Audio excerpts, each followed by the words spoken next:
Salam Kamir, kekaguman ilahi mengarah pada iman dan rahmat.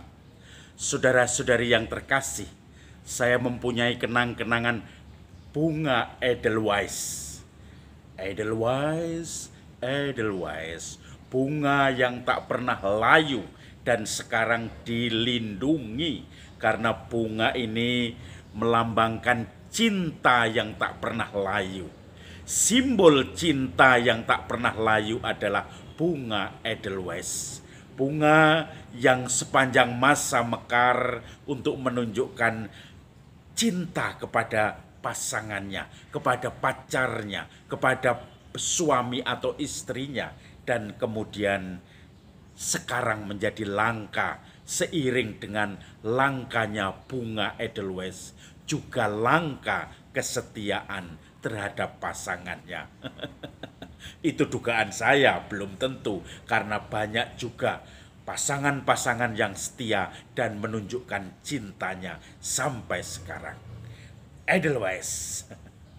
Saudara-saudari yang terkasih, hari ini kita mendengarkan tentang Injil cinta. Yesus mengajak kita untuk saling mencintai.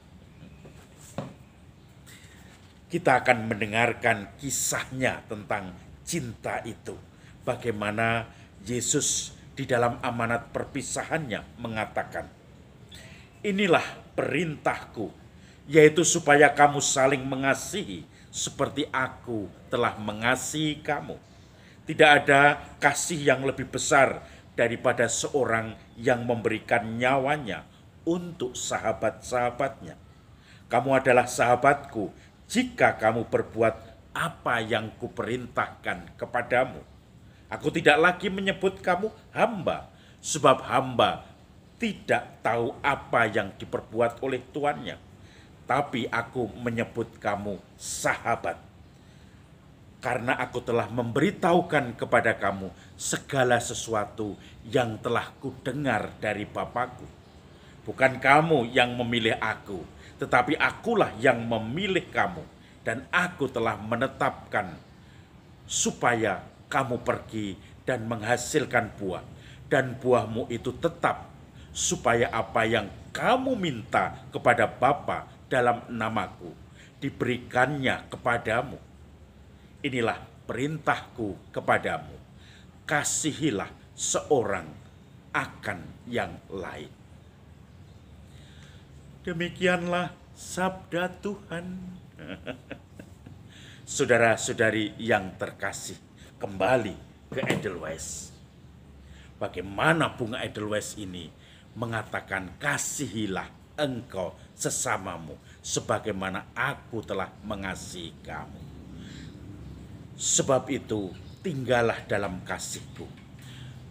Terakhir tadi dikatakan, Yesus mengatakan, aku berpesan kepadamu, kasihilah Tuhan sesamamu, sebab hendaklah kamu saling mengasihi.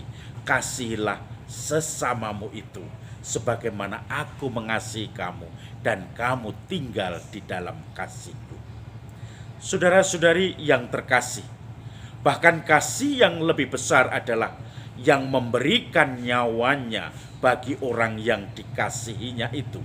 Dan kasih itu menjadi sesuatu yang menarik bagi orang-orang yang merasa dikasihi. Saya teringat bagaimana seorang nenek yang sangat mencintai cucunya.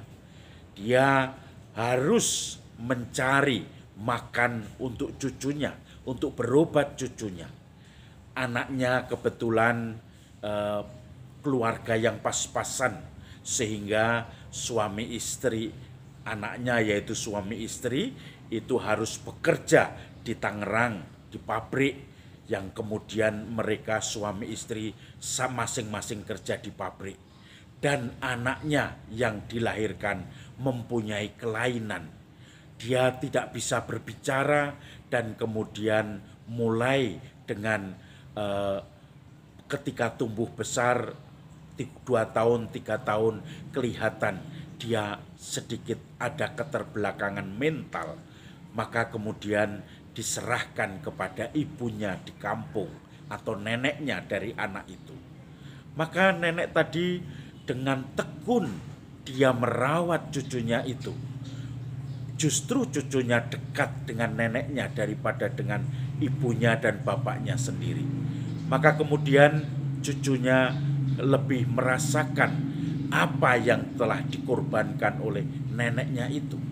Neneknya sambil berjualan, dia sekaligus menggendong anak cucunya ini. Kemudian dia keliling di pasar sambil berjualan plastik.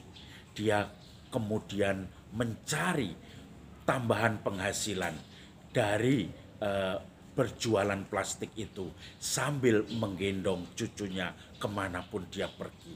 Tentu kalau haus dia akan membelikan cucunya itu es atau makanan-makanan yang disenangi oleh cucunya, walaupun cucunya mempunyai keterbelakangan mental. Tetapi nenek tadi seakan-akan tidak malu. Dia merasa di situ dia harus membesarkan cucunya, cucu yang dicintainya, cucu yang seakan-akan paling sempurna di dunia ini, yang menjadi nomor satu bagi nenek itu. Lalu kemudian karena kasihnya kepada cucunya itu, dia selalu merasakan sedih ketika cucunya ini cucunya sakit dan harus dirawat di rumah sakit. Ketika cucunya itu sedang mendapatkan masalah, ketika cucunya rewel, maka dia nenek itu menjadikan sesuatu yang kehilangan, merasakan sedih, merasakan ikut sakit, ikut menderita atas cucunya itu.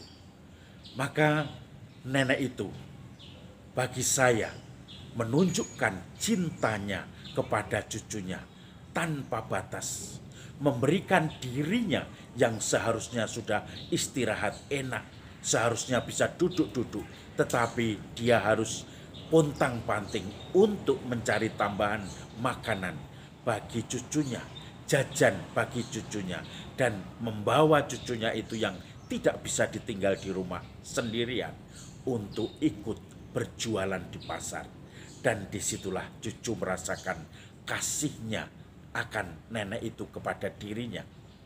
Maka saudara-saudari yang terkasih, tinggal dalam kasih Yesus bukan sesuatu yang muluk-muluk, bukan kita harus berbuat ini, berbuat itu, tetapi cukup dengan bertanggung jawab, melaksanakan tugas-tugas tanggung jawab yang diberikan Tuhan kepada kita, yaitu keluarga kita. Mungkin ada yang harus kita perhatikan, kita rawat, dan disitulah kita akan tinggal berada dalam kasih Tuhan. Salam Kamir, kekaguman ilahi mengarah pada iman dan rahmat.